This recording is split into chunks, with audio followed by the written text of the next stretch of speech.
Je vous salue tous avec joie au nom de notre Seigneur Jésus-Christ. Amen.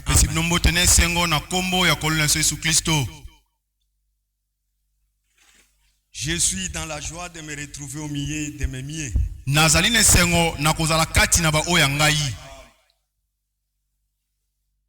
Nous sommes dans la joie quand le Seigneur nous accorde les privilèges tels que nous l'avons.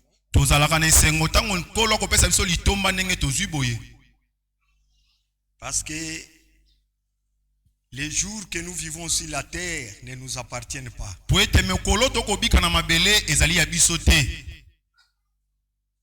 Nous sommes des pèlerins et des voyageurs sur la terre.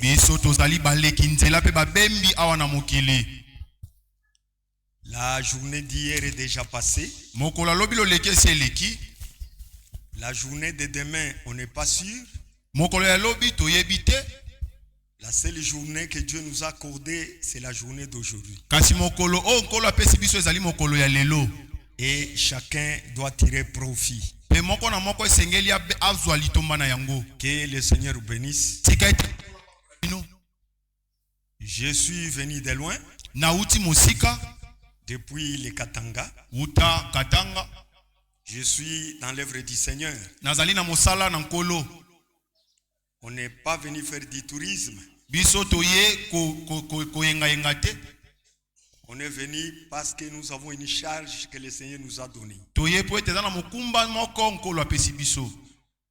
Je remercie le frère Kapinga pour tous les privilèges qu'il m'a accordés pour arriver jusqu'ici. Sans lui, je ne pouvais pas connaître cette assemblée. Pour cela, que notre Dieu soit loué. J'ai beaucoup de salutations. Celle de l'église de Lolaba où je viens. L'église de Luputa. L'église de Kalenda. L'église de Mbujimai. Et l'église de Rigini. Tous m'ont chargé de vous saluer au nom du Seigneur Jésus-Christ.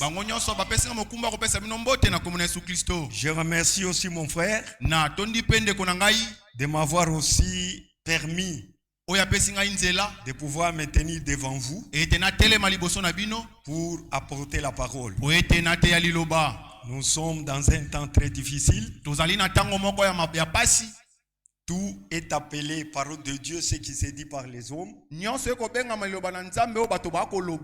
Et on ne peut pas embrasser n'importe qui pour parler. S'il a fait, c'est la confiance qu'il a envers nous. Vous ne serez jamais déçus. Dieu va vous bénir. Lèvons-nous pour lire la parole de Dieu. Je prêche la même prédication partout où je passe. Je ne change rien. Le Seigneur est en train d'augmenter les choses dans la prédication que je donne. Mais le thème est toujours le même. Nous lisons dans Jean 14.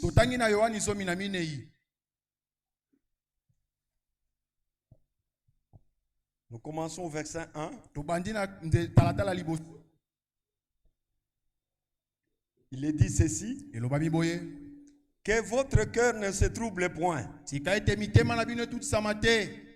Croyez en Dieu et croyez en moi. Il y a plusieurs demeures dans la maison de mon Père. Si cela n'était pas, je vous l'aurais dit. Je vais vous préparer une place. Et lorsque je m'en serai allé et que je vous aurai préparé une place, je reviendrai. Et je vous prendrai avec moi, afin que là où je suis, vous y soyez aussi. Mettez-vous. Je vais lire encore une deuxième écriture. C'est dans 2 Timothée 4, verset 1. Je t'en conjure devant Dieu et devant Jésus-Christ, qui doit juger les vivants et les morts, au nom de son avènement et de son royaume. Prêche la parole. Insiste à toute occasion, favorable ou non. Reprends, censure, exhorte avec toute douceur et en instruisant. Au verset 7. J'ai combattu le bon combat et j'ai achevé la course. J'ai gardé la foi.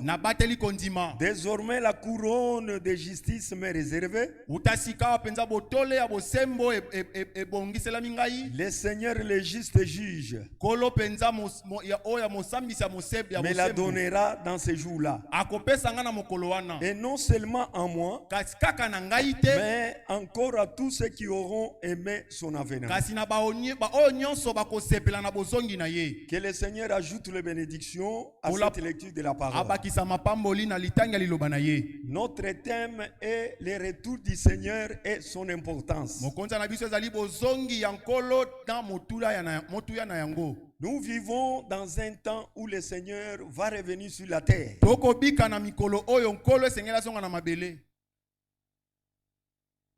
Dieu est celui qui respecte sa parole. Si les gens ne respectent pas ce que Dieu dit, ou ce que Dieu fait, cela n'arrêtera pas le programme de Dieu. L'incrédule est arrêté par son incrédulité lui-même. Mais Dieu, lui, veille sur sa parole pour l'accomplir au temps convenable. C'est pourquoi que les gens le veuillent ou pas, le Seigneur reviendra. Que vous croyez ou pas, que vous soyez nombreux ou pas, le Seigneur lui reviendra. Et quand il vient, il ne vient pas pour tout le monde. Il ne vient pas pour tout le monde. Le Seigneur vient pour tous ceux qui croient véritablement, qui ont reçu le salut, qui sont nés de nouveau, qui sont baptisés du Saint-Esprit et qui croient à la promesse de l'heure. Il vient pour tous ces rachetés qui l'attendent, qui se préparent et qui sont prêts. Amen. Amen. Il vient pour ces gens-là, dans son amour, dans ce temps où nous vivons avec vous. Nous sommes un peuple le plus privilégié, un groupe qui a reçu la grâce réellement devant le Seigneur. Les gens peuvent passer à l'extérieur, ils peuvent critiquer, comme c'est des coutumes d'avoir un peu des églises partout là. Ils vont nous comparer à toutes sortes de groupes qui sont ici, mais ils n'ont pas la bonne discernement. Nous ne sommes pas une confession religieuse comme toutes les autres. Nous sommes un groupe qui est né sous la promesse de Dieu. Nous sommes un groupe qui marche dans la compréhension des choses de Dieu. Nous sommes un peuple qui a trouvé réellement grâce devant le Seigneur.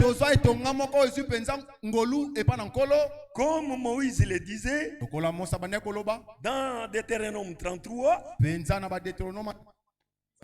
il disait au Seigneur, qu'est-ce qu'il parlait?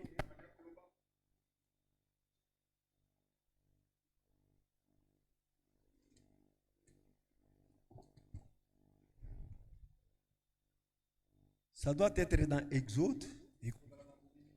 Exode 33, au verset 12. Moïse dit à l'Éternel, voici, tu me dis, fais monter ce peuple. Et tu ne me fais pas connaître qui tu enverras avec moi. Cependant, tu as dit, je te connais par ton nom. Et tu as trouvé grâce à mes yeux. Maintenant, si j'ai trouvé grâce à tes yeux, fais-moi connaître tes voies. Alors je te connaîtrai. Et je trouverai encore grâce à tes yeux. Alléluia. Amen. Ici, la parole de Dieu est claire. Quelqu'un qui a reçu grâce devant le Seigneur, dans les temps où il vit, Dieu sera obligé de lui révéler ses voies dans ces temps-là. Nous voyons Moïse ici. Il dit, Seigneur, il dit que tu me connais par mon nom. Et que tu dis, j'ai trouvé grâce devant toi. Mais quelqu'un qui a trouvé grâce devant toi doit connaître tes voies, doit connaître ta volonté. Si réellement j'ai trouvé grâce à tes yeux, fais-moi connaître tes voies. Et quand je connaîtrai tes voies, je ne m'arrêterai pas là-bas. Je te connaîtrai encore davantage. Alléluia. Amen. La grâce de Dieu nous apporte la connaissance des choses de Dieu. Quelqu'un ne peut pas recevoir la grâce de Dieu sans connaître qui est Dieu, sans connaître les salis c'est quoi, sans connaître l'enlèvement c'est quoi, sans connaître le message c'est quoi. Donc la grâce de Dieu c'est un instructeur. La grâce de Dieu c'est un enseignant. Quand vous recevez la grâce, vous recevrez aussi l'instruction qui vient de la grâce. C'est pourquoi nous sommes dans la joie, parce que nous, quand nous avons reçu la grâce, l'instruction nous a été apportée. Et nous sommes des gens spéciaux. Que Dieu soit loué pour cela. Nous avons lu dans Jean 14. Le Seigneur nous dit que votre cœur ne se trouble point. Notre Dieu nous console. Il veut nous consoler. Nous qui croyons et qui attendons dans ses promesses, il dit ne soyez pas troublés. Si vous croyez réellement, vous aurez la paix du cœur. La foi véritable apporte la paix dans le cœur d'une personne. Pourquoi il dit croyez en Dieu, croyez en moi. Il ne s'adressait pas à tout le monde. Pendant que Jésus était sur la terre, il a trouvé les gens qui adoraient. Il y avait le groupe des pharisiens, le groupe des sadducéens, le groupe des hérodiens, les partisans d'Hérode, qui croyaient aussi à la venue du Messie et mélanger la religion avec la politique. On les appelait les hérodiens. Maintenant, ces trois groupes de confessions religieuses, il y avait une qui était très éminente. C'était le groupe des pharisiens. Mais quand Jésus est venu, il les a trouvés. Et tous attendaient la venue du Messie. Ils parlaient dans leur synagogue de Messie. Mais quand le Messie est venu, ils n'ont pas reconnu. Parce qu'ils n'ont pas reconnu le voix de Dieu. Avant que le Messie ne vienne, Dieu avait promis l'envoi des messagers. Et ces messagers-là, c'est celui qui devrait préparer les gens au moyen du message qu'il avait, de reconnaître le Messie, le Sauveur qui devrait venir. Et le messager était Jean-Baptiste. Il est venu avec un message conformément à la commission que l'ange lui avait donnée. Lisons un peu cela. C'est dans Luc.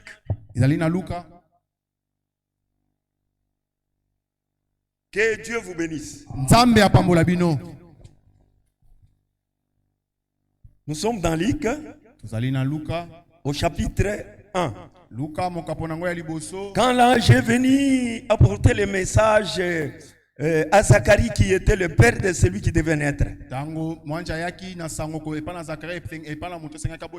il définit même la nature du ministère que porterait cet homme. C'est au verset 16. Il dit, il ramènera plusieurs des fils d'Israël au Seigneur, leur Dieu. Il marchera devant Dieu avec l'esprit et la puissance d'Élie pour ramener les cœurs de père vers les enfants et les rebelles à la sagesse des justes, afin de préparer au Seigneur un peuple bien disposé. Mon frère et ma soeur, Dieu ne change pas ses voies. Il est le même hier, aujourd'hui, éternellement. L'histoire se répète aujourd'hui. Il n'y avait que ceux qui avaient reconnu les prophètes que Dieu avait envoyés, qui avaient reconnu le message qu'ils portaient, qui s'étaient repentis, avaient accepté le baptême de repentance. Ce sont ces gens-là qui ont reconnu le Messie. En dehors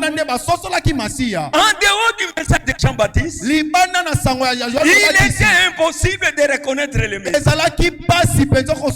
C'est pourquoi quand Jean-Baptiste est baptisé, ce jour-là au Jourdain, il a vu Jésus venir. C'est lui qui l'a pointé. Il dit, voici l'agneau de Dieu qui ôte le péché du monde. Amen. Et ceux qui avaient reçu le message de Jean n'avaient pas douté de reconnaître Christ comme Messie. Et tous sont allés avec lui. Mais les pharisiens, les sadducéens, les hérodiens, ils étaient restés dans leur confession religieuse, dans leur culte religieux, avec des cérémonies religieuses, pendant que Christ était déjà sur la terre. Et vous savez qui ont reconnu Christ sur la terre? Le message est parvenu aux gens le plus bas de la terre. Les dieux le plus haut, les dieux le plus élevés, les dieux le plus fort est venu se révéler aux gens les plus faibles, aux gens les plus bas de la terre, qui étaient les bergers. Alléluia. C'est pourquoi quand l'ange est venu pour annoncer, c'était dans Luc chapitre 2 au verset 8. Il y avait dans cette même contrée des bergers qui paissaient dans les champs de veille pour garder leurs troupeaux. Et voici un ange du Seigneur leur apparut, et la gloire du Seigneur resplendit autour d'eux. Il fit saisir d'une grande frayeur. Mais l'ange leur dit, ne craignez point, car je vous annonce une bonne nouvelle qui sera pour vous, tout le peuple, le sujet d'une grande joie.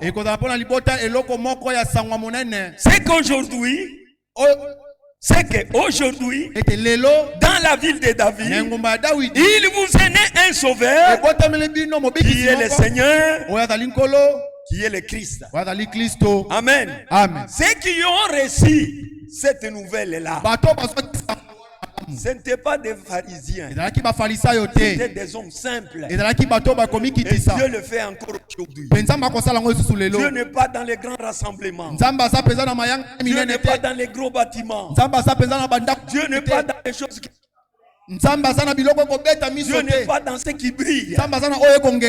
Dieu est simple. Et il travaille dans la simplicité. Seuls les simples verront la simplicité de Dieu. Et cette simplicité de Dieu, c'est une grandeur pour les simples. Et ce jour-là, ce mage était, ce gardien des troupeaux était vraiment valorisé. Que Dieu soit loué. Nous parlons sur le retour du Seigneur et son importance. Qu'est-ce que c'est une chose importante? La chose importante, c'est la chose qu'on considère. C'est la chose qui est primordiale. Quand vous avez quelque chose dans vos maisons, ou bien dans votre parage, dans votre famille, dans vos projets, il y a toujours quelque chose qui prend la place des autres. La chose qui est primordiale, dans les choses que vous appartenez, qui vous appartiennent, la chose là que vous considérez de plus, cette chose là devient importante de plus que les autres choses. Amen. C'est la chose qui devient primordiale. C'est la chose qui importe beaucoup pour vous. Dans les choses de Dieu, c'est aussi comme ça. Dieu nous a donné des promesses. Dans cette Bible, c'est plein de promesses, des grands et des petites. Amen. Mais dans chacune de ces promesses, Dieu est en train d'accomplir ce qu'il a promis. Que ça soit petit ou grand, Dieu accomplira toujours ce qu'il a promis. Chaque chose qui est sortie de sa bouche, dès que Dieu la prononce et que quelqu'un la croit dans son cœur avec tout sérieux, Dieu est obligé d'accomplir cette parole. Alléluia. Vous savez, lorsque vous croyez ce que Dieu dit, Dieu devient automatiquement redevable à toi. Amen. Alors là, il sera obligé que les jours passent, que le temps passe, qu'il y ait la nuit ou le jour, il est obligé de répondre à la chose. Parce qu'il est fidèle. Il a dit, les cieux et la terre passeront, mais mes paroles ne passeront jamais. La chose importante, parmi toutes les promesses que Dieu nous a données, il y a des promesses moins importantes et il y a aussi les promesses qui sont très importantes. Et il y a aussi une qui est très importante. Alléluia. Amen. Je vais vous donner l'exemple.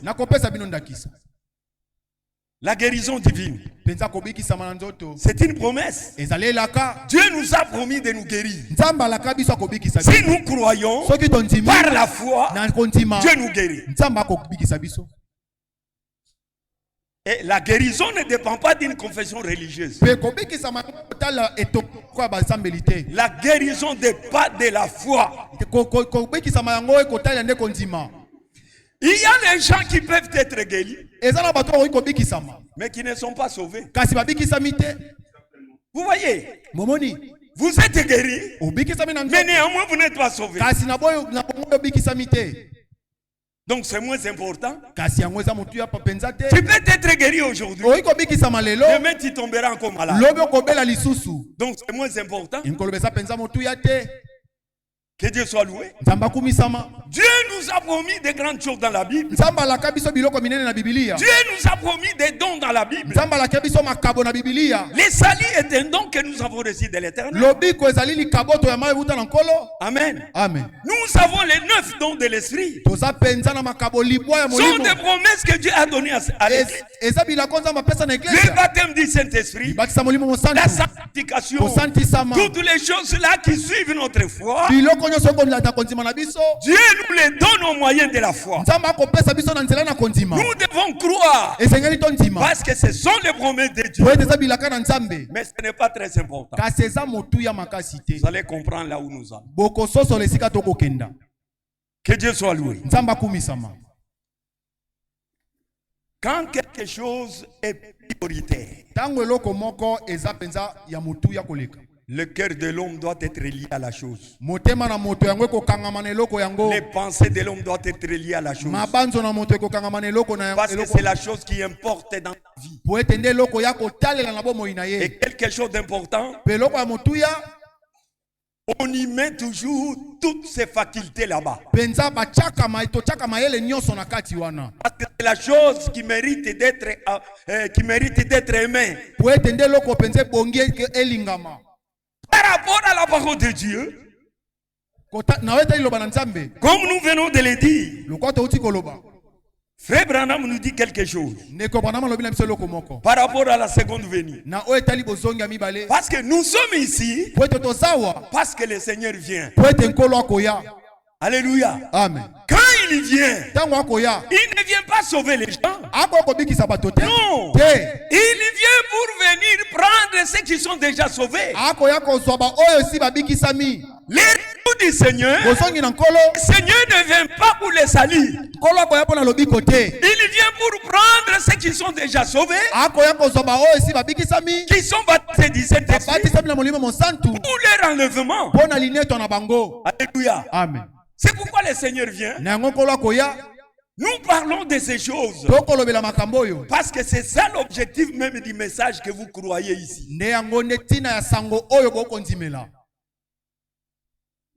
Le 11 juin 1933, Frère Branham était en train de baptiser dans le fleuve Ohio. C'est un témoignage que vous avez déjà entendu.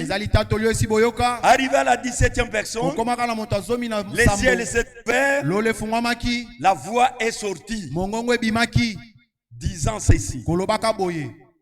Comme a été envoyé comme précurseur de ma première venue, toi aussi un message t'est donné pour préparer ma seconde venue. Le message que vous croyez, c'est pour vous préparer à la rencontre du Seigneur. C'est ce que Dieu nous a envoyé. C'est pourquoi vous comprendrez que c'est très important pour nous. Aujourd'hui, chaque prédicateur que Dieu a donné une responsabilité pour apporter ce message, même s'il prêche sur la guérison, il prêche sur les salis, il prêche sur la sanctification, sur la résurrection, sur le pardon des péchés, son point final, c'est le retour du Seigneur. Alléluia. Le point final, c'est le retour du Seigneur. Alors là, je vous lis quelque chose. Dans la seconde venue, paragraphe 18. Frère Branham prêchait sur la femme Odie Drachme. Il prêchait sur la femme Odie Drachme. Maintenant, il dit ceci après avoir lu Luc chapitre 15, 8. Maintenant, ceci peut sembler être une écriture très étrange en rapport avec la seconde venue du Seigneur.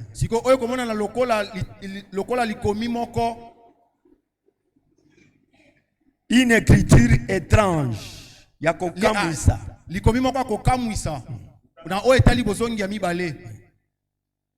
Mais cela parle de la seconde venue de Christ. Ces grands sujets que nous avons ici devant nous maintenant, nous l'avons aussi maintenant, ces grands sujets. Église, ne suivez pas ceux qui sortent, regardez ici. Ne soyez pas distraits. Si vous voulez bien comprendre la prédication, regardez le prédicateur dans les yeux, regardez-lui dans la bouche. Amen. Amen. Fixez-moi vos regards. Je suis là pour vous. Amen. Amen. Frère Branham dit, il prêchait ce jour-là, il s'adressait à l'église disant, ces grands sujets que nous avons ici devant nous maintenant, nous aussi nous l'avons ce soir maintenant, le même sujet là. Et il dit ceci, c'est l'un des sujets les plus vitaux de toutes les saintes écritures. Alléluia. Amen. Les sujets les plus vitaux. Il y a Molimo qui donne la vie. Amen. Amen. C'est l'un des sujets les plus vitaux de toutes les écritures. Il n'y a rien d'aussi important que la venue du Seigneur Jésus. Il n'y a rien qui dépasse le retour du Seigneur. Vous comprendrez cela au fur et à mesure qu'on va avancer. Maintenant écoutez. Quand l'humanité est tombée, au moyen de notre père Adam, l'humanité est tombée dans le péché et nous sommes tombés ensemble avec Adam parce que nous étions en lui quand il a péché. Nous avons été représentés par Adam dans ce péché-là. Comme Dieu aimait le monde, il aimait l'humanité, il aimait ses enfants, il a projeté un plan de la rédemption. C'est ainsi qu'il va donner la promesse dans Genèse 3 de la venue d'un rédempteur. Donc Christ devait venir pour nous ramener à ce qu'on avait perdu dans le jardin d'Éden. Nous ramener dans la communion avec notre Dieu. Et c'était prédit comme ça. Et nous voyons que les prophètes dans l'Ancien Testament, ils ont commencé à annoncer la venue du Messie. Amen. Amen, Église. Amen. Ils ont commencé à annoncer la venue du Seigneur. Esaïe voit la chose. Parce qu'un prophète ne peut jamais prononcer ainsi dit le Seigneur s'il ne voit pas cela dans la vision. Esaïe a vu la chose que Messie devait naître. C'est pourquoi il dit ceci. Il voit la chose et il prononce. Lisons ensemble. Nous prenons Esaïe chapitre 9. Esaïe voit la chose et il prononce. Qu'est-ce qu'il dit?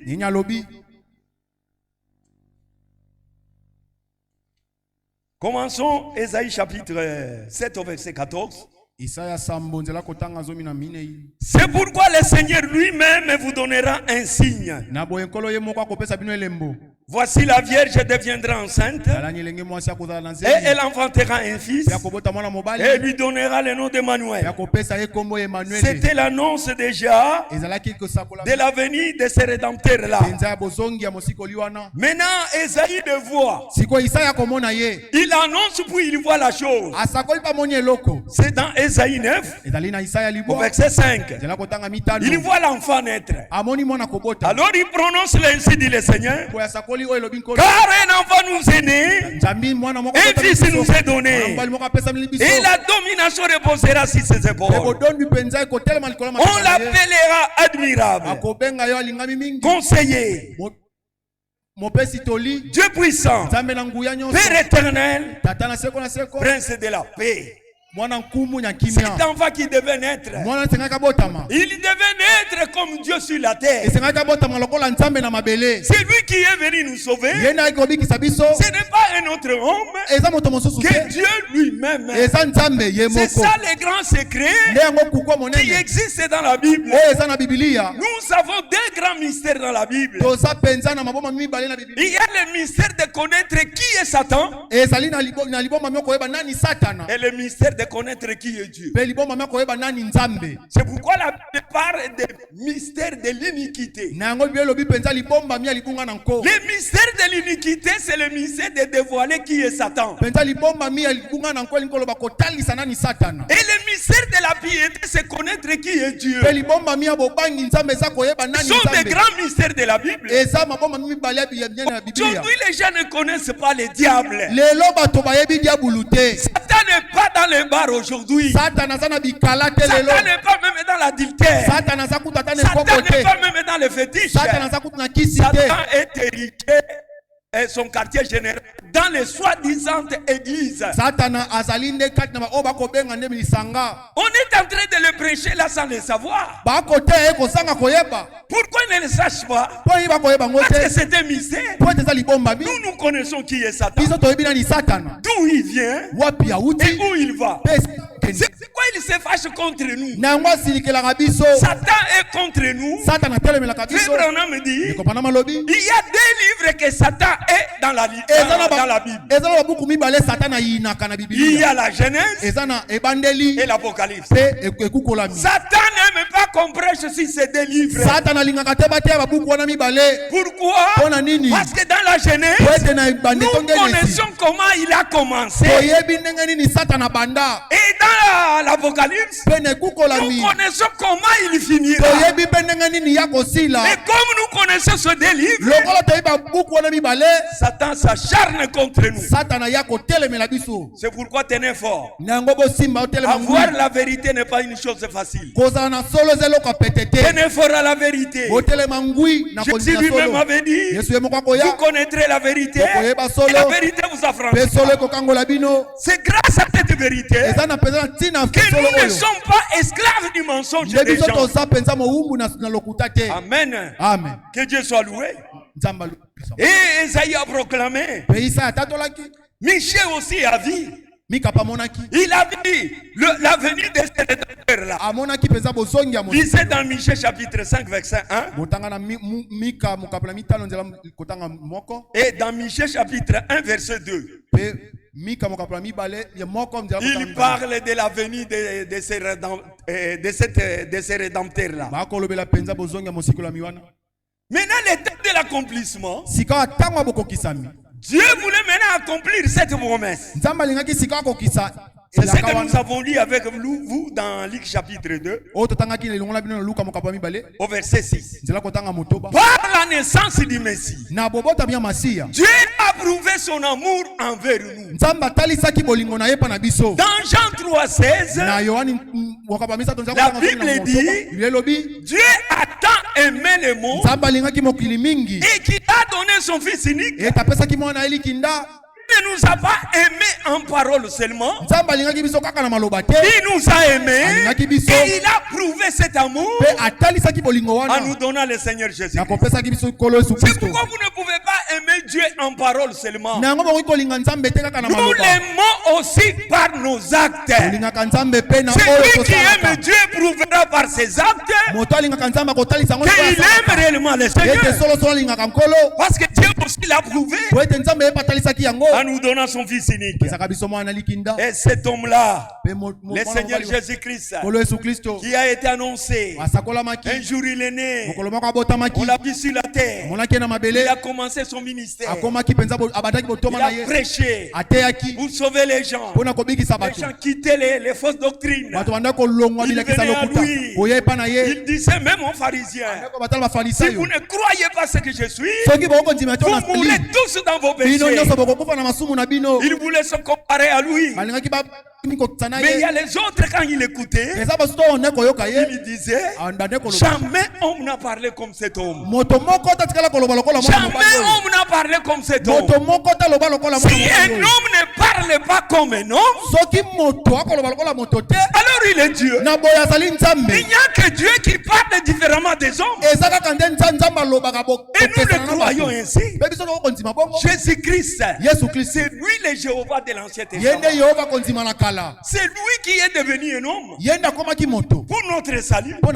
Il a porté la chair. Le corps que vous avez, Jésus-Christ l'avait pour sentir les douleurs que tu sens, pour sentir la faim, pour sentir les maladies, pour sentir toutes les détresses, afin qu'il puisse nous donner la solution. La Bible dit, il a été tenté comme nous dans toutes les situations. C'était pour nous. Lui n'avait pas de péché. Et il a commencé à prêcher. Le temps de son ministère. Il a prêché. Il a prêché jusqu'à tel point il devait mourir. Il devait mourir. Mourir pour qui? Pour nous les pécheurs. On l'a arrêté. On l'a commencé à le faire souffrir. On l'a tabassé. On l'a dépouillé. Il est resté nu. Il est allé à la croix. Quand il est parti à la croix, là c'était terrible. Vous savez, un jour, lorsqu'il partait à la croix, il avait la croix sur ses épaules. Et quand il avait cette croix, au moment donné, il est tombé. Il n'avait plus de force. Il est tombé, il s'est relevé. Il marchait en gravant la colline. Il est tombé, il s'est relevé. On avançait. Il avait tombé 3 fois. Il est tombé encore. Et ils ont dit, cet homme est fatigué. Il faut chercher quelqu'un pour l'aider. On a vu Simon qui venait des champs. Il dit, toi, venez ici. Comme c'était des militaires romains, il a eu peur. Il est venu. Il dit, allez, aidez cet homme. Portez sa croix. On a pris la croix. On a mis sur l'épaule de Simon. Simon a marché avec cette croix comme si c'était un papier sur les épaules. Une chose qui ne pesait même pas. Il a marché avec ça. Arrivé un moment, on lui a dit, fais descendre. Il a fait descendre la croix. On a pris la croix. On a mis sur l'épaule de Jésus. Dès qu'on a mis sur l'épaule de Jésus, Jésus est tombé. C'était quoi? Il y a un mystère là. Pourquoi Simon n'a pas senti le poids? Parce que Simon n'était pas destiné à prendre le péché du monde. Mon frère, ma soeur, ce n'est pas le bois qui pesait. Dans cette croix, il y avait ton adultère. Il y avait mon vol à moi. Il y avait mes fétiches à moi. Il y avait toutes choses mauvaises dans la croix. C'est ce qui faisait tomber Jésus-Christ. Mais néanmoins, il a tenu fort jusqu'au calvaire. Quand il est arrivé là-bas, il était étendu. Il était étendu là-bas. Il était étendu avec le sang qui coulait. En regardant, il a regardé à gauche, il a regardé à droite, il a regardé en haut. Il a jeté aussi les yeux en arrière. Qu'est-ce qu'il cherchait? Il était en train d'observer s'il y avait un démon qui n'était pas vaincu. C'est pourquoi il était en train de tourner les yeux. Quand il a vu que tous les démons et les chefs ont été vaincus, Jésus a crié, tout est accompli. C'était terminé. Aucun démon n'a de droit sur nous. Aucun.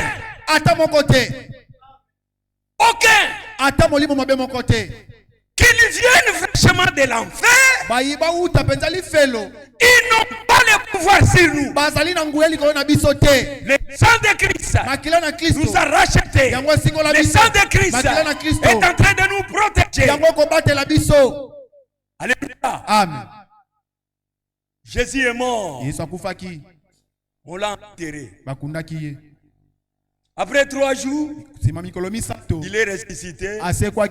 Il s'est fait voir parmi les apôtres. Il s'est fait voir. Un moment, il est parti. C'était terminé. Le retour du Seigneur et son importance. L'histoire est terminée. Comme nous le disons dans le monde. Film et Sili. Les films a pris fin. C'est ça, non? De sa naissance jusqu'à sa mort, son ensevelissement. Le film est terminé. Qui pouvait parler encore de Jésus? C'est pourquoi ce jour-là, les disciples qui revenaient de Maús, sur le chemin de Maús, ils revenaient de Jérusalem. Ils ont assisté à la mort de Jésus. Jusqu'à ce qu'on l'a fait descendre de la croix. On l'a mis dans la tombe. C'était terminé. Il y revenait maintenant fatigué. Les gens devaient rentrer à leur pêche. Les autres dans leur carrière. Les autres dans les champs. C'était terminé. Film et Sili. Terminé. Et Cléopas. Cléopas est un disciple de Jésus. Il était de ce groupe-là qui revenait de Jérusalem. Très triste. Très triste. Il pensait toujours au Seigneur. Il dit c'est fini. C'est fini. C'est cet homme qu'on avait espéré. Qu'il allait sauver Israël. Il a terminé. Pendant qu'il était en souci. Pendant qu'il était en souci. Un homme s'est présenté au milieu d'eux. Il a dit, de quoi vous entretenez-vous tout triste en marchant? Cléophas se retourne. Regarde cet homme-là. Il dit, tu me fais étonner. Cette histoire de Jésus. Cet homme. Tout le monde connaît cette situation. Toi, tu y es tout. Tu es le seul homme qui habite Jérusalem. Tu ne connais pas les choses qui sont arrivées. Jésus dit, c'était Jésus. Mais ne s'était pas encore présenté. Il dit quoi? Jésus pose la question. Quoi? Alléluia. Amen. Jésus connaît ton problème. Jésus connaît tes difficultés. Mais il veut que toi tu parles. Si tu ne parles pas, lui ne fera rien. Quand tu parles, il verra que vous avez confiance en lui. Alors il va agir. Jésus fait semblant. Même si tu es malade, il fait toujours semblant. Tu as des problèmes, il fait toujours semblant. Tu as des difficultés, il fait toujours semblant. Il te regarde. Quand il t'agenouille pour parler, alors il remonte à prière. Il aime voir la chose. Il dit quoi? Cléopas commence à expliquer la prédication. C'est Jésus. Cet homme, un prophète puissant en œuvre, en parole, c'est lui que nous avons espéré qu'il sauverait Israël. Mais ça fait 3 jours qu'on l'a tué. C'est tout. Et Jésus dit, oh homme sans intelligence, homme de foi, il ne fallait-il pas que le Christ souffre? Qu'il souffre de ces choses, puis qu'il meurt. La Bible dit, il commence à leur prêcher. En commençant par Moïse et tous les prophètes, il a commencé à leur expliquer ce qui concernait Et c'est ce qui lui concernait selon les Écritures. Et Cléopas a senti la bonne prédication. C'était vraiment très bonne. Et c'était déjà vers la fin de la journée. Il faisait déjà la nuit. Mais à la fin du village, Jésus devait faire semblant de partir. Et quand il a fait semblant de partir, Cléopas a dit non, ne partez pas. Il fait déjà nuit. Rentrons. Arrêtez Jésus. Si réellement, si vous voulez que Jésus nous parle, nos pensées doivent être tournées vers nous. Aujourd'hui, les gens sont emballés, sont tellement emballés dans les commerces, dans les constructions, dans les mariages, dans n'importe quelque chose que ce soit. Mais ils ne pensent pas au Seigneur. Mais lui va se révéler à vous comment? Quand votre cœur est pris d'assaut de toutes les situations de ce monde. Il ne fera rien si toi tu ne fais rien. Et il a dit, ça va, je vais entrer avec vous. Ils sont entrés dans la maison. On a amené à manger. On a dit à Jésus, comme ça toi tu pries. Jésus devait prier. Il a pris le pain. Il a levé en l'air. Il a commencé à prier. Il a fait les mêmes gestes qu'il faisait quand il était vivant avec eux. C'est à partir de ces gestes-là que Cléopas maintenant la voix a quitté ses yeux. Il a crié, oh, c'est le Seigneur. À ce moment-là, le Seigneur a disparu de lui. C'est pourquoi il est dit, nos cœurs ne brillaient-ils pas au-dedans de nous quand il nous parlait en chemin? Quand le Seigneur parle, il parle pour toucher le cœur des gens. Vous ne serez jamais indifférents devant les paroles de Dieu. Amen. Maintenant pour terminer. 30 hein? Ah, c'est 25. 25, 18 et 25. 5 minutes, ok. Je termine par là dans 5 minutes. Je disais que quand Christ est mort, le film est terminé. Maintenant, écoutez l'importance du retour du Seigneur. Si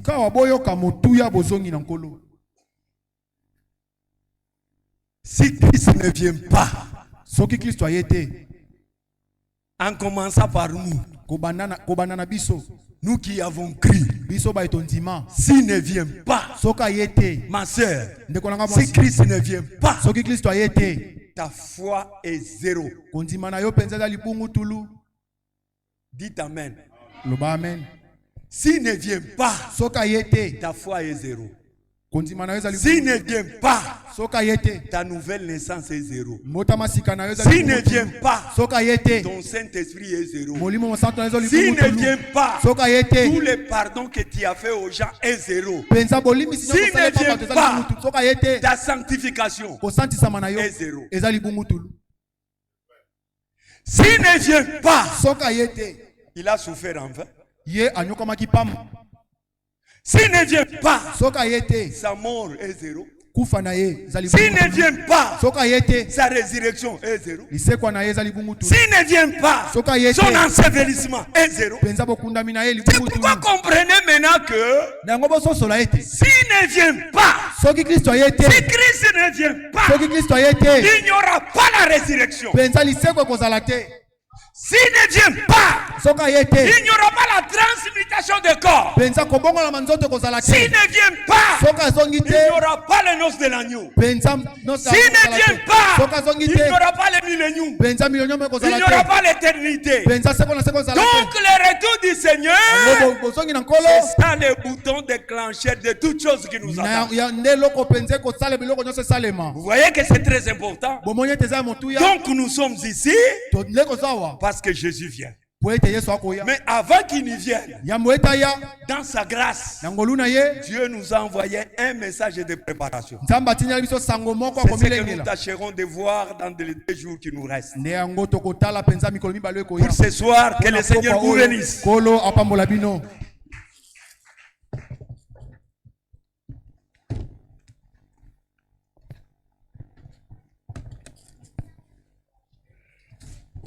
Que notre Dieu soit loué. Le retour de Christ, c'est ce qui déclenche toutes les promesses qui restent. Voilà, j'ai repris cette phrase parce que c'était mal interprété.